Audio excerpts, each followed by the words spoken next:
Eddie with Ninja Teacher here, and today I wanted to talk to you about dating in Vietnam. Specifically, why you should consider using Tinder. Now, before you automatically exit out of this video, just hear me out.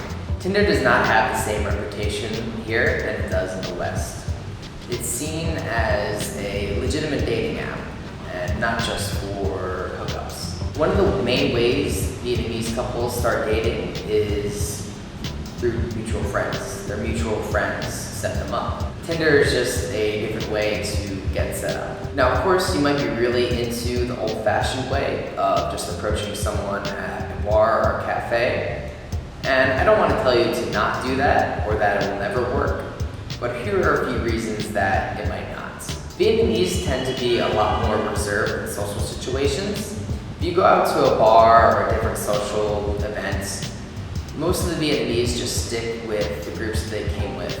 You don't see a whole lot of interaction between people who don't know each other. Of course, in the West, we're used to going up to random people, talking with them, getting a drink with them, or whatever it is. So here in Vietnam, for you to go up to somebody and try to meet them at a bar, especially if they're in a group, it might come off as a bit odd or maybe just a bit too forward. So they might not respond very well to it. Or even in a cafe, if you approach someone, they might have no idea why this foreigner is trying to talk to them. It's just not as common of a way to get a date here. I'm not saying that it never happens, but certainly not as often as it does in the West. And you have no idea if that person speaks any English. So if they don't speak any English or just very little, it can just be kind of awkward. Tinder helps out with this in a few ways. People on Tinder are there for a reason. It's obvious why you're there. They know what your intentions are. You want to get a date. You want to get coffee or lunch or whatever. It goes back to what I was saying before about Vietnamese getting set up by mutual friends. It's just a different way to get set up. That way, when you do meet up, there's no worries or doubts of why you're meeting up. You're meeting up to go on a date. There's no worries or doubts of why you're meeting up. You're meeting up to go on a date. Also with Tinder, you can assess their English.